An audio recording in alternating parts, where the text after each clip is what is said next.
아빠 와이프하고 얘기해볼게요. 아니 자기를 팔면 세금이 많이 나온다면서 나보고 사라는 건 무슨 말이야? 나보고 사라 그러잖아. 이상해. 자, 시작하시죠. 시작했습니다. 오늘의 주제는 가짜 세금 계산서 발급입니다. 가짜 세금 계산서.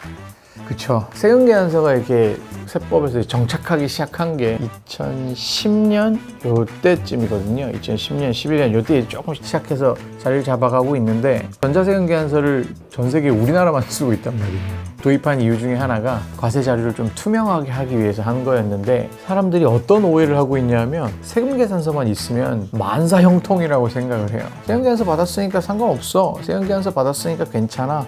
세금 계산서 받았으니까 조사받아도 난 떳떳해. 이렇게 얘기를 하시는데 세금 계산서를 이제 악용을 하는 그런 무리들이 있다라는 거죠. 신박한 세금 정보 신세정!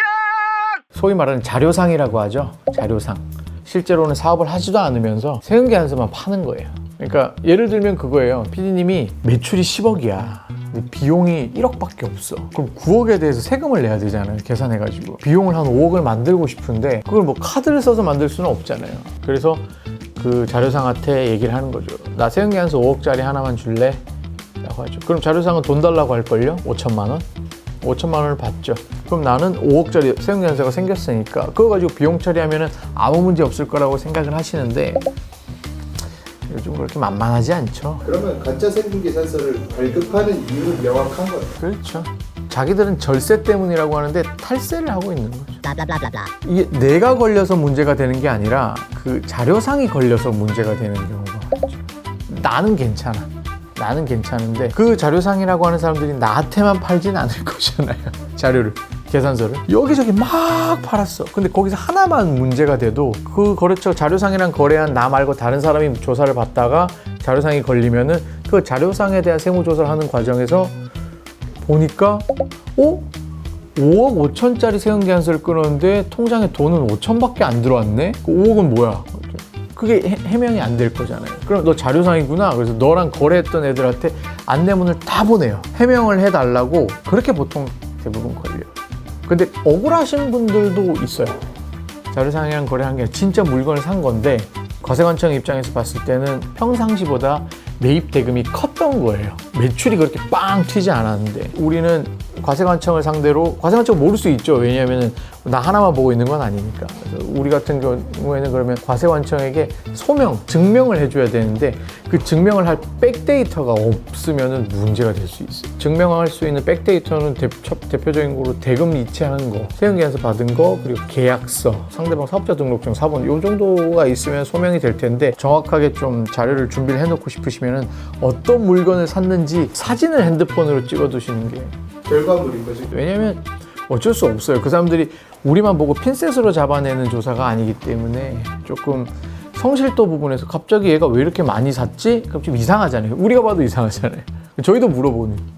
보통 대부분은 어떤 케이스냐면 박앤세일을 해서 그때 한꺼번에 산다고 얘기를 하세요. 근데 사실 그런 경우도 있으니까 그런 경우에 대한 거는 좀 정확하게 좀 자료를 구축해 놓는 게 좋죠. 블라블라블라. 솔직히 사업하시는 분들이랑 주변에 엄청 많아요. 제가 알기로 네. 이게 조금 갑질인 거죠. 거래처와의 관계 때문에 요구하는 케이스도 있다고 알고 있어요. 아, 그렇죠. 관계 때문에 뭐 그럴 수도 있죠. 그냥 끊어달라고. 그냥 좀 끊어줘. 그러니까 뭐 영상 찍은 걸로 해.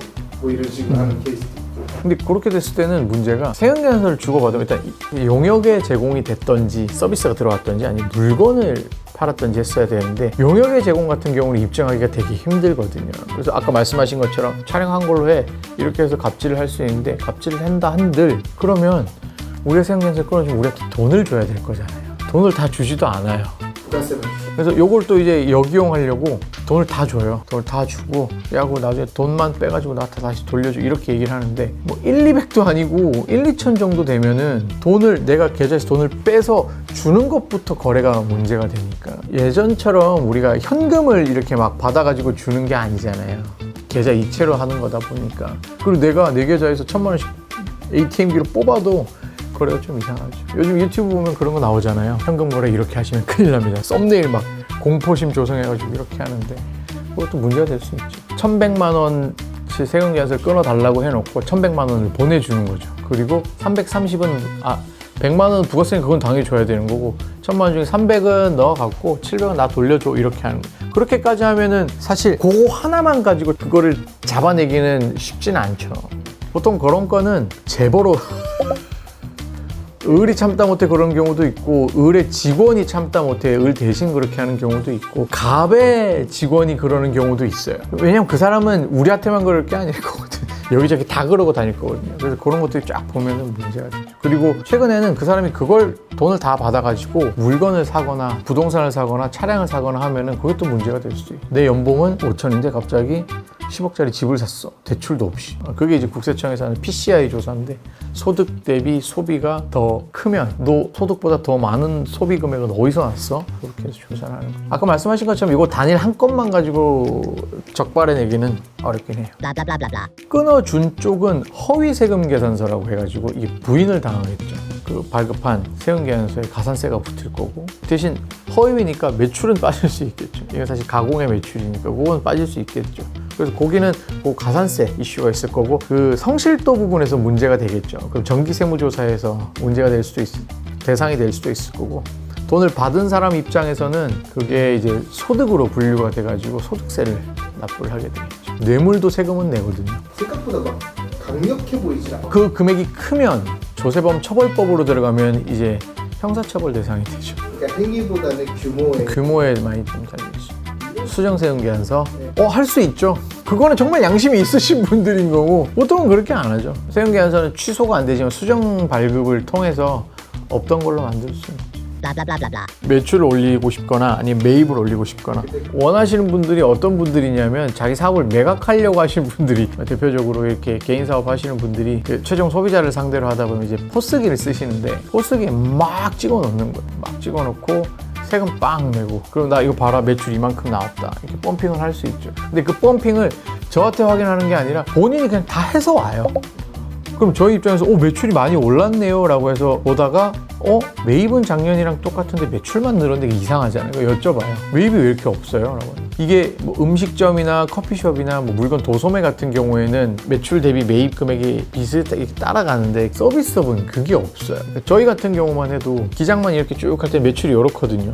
근데 갑자기 가다가 내가 뭐 다른 용역을 하나 했다. 근데 내가 용역을 한다고 해서 사람을 한 명 더 쓰고 2명을 더 쓰고 그러진 않거든요. 내가 하거든요. 그럼 매출 이렇게 될 경우도 있잖아요. 그런 서비스 업종 같은 경우에는 그런 좀 불규칙한 매출 상승에 대해서는 확인할 수는 있는데 이렇게 됐어요 라고 얘기하면 제가 확인할 바가 없으니까 계좌 내역을 좀 받아서 보려고 하는데 진짜 돈도 들어왔어. 그런 경우가 있는데 펌핑 하시려는 분들은 보통은 자기 사업을 엑시트 하시려고 하실 때 그런 식으로 펌핑을 하시는데 그거 펌핑 잘못 하시면은 나중에 사기가 될 수도 있습니다. 블라블라블라. 여러분 자료상은 쳐다보지도 마십시오. 그리고 항상 비용이 모자랄 때는 세무사와 함께 상담을 하시기 바랍니다. 지금 10월 30일인데 지금 상담을 하시면은 내년 세금이 대략적으로 어느 정도 나올지를 알려드릴 겁니다.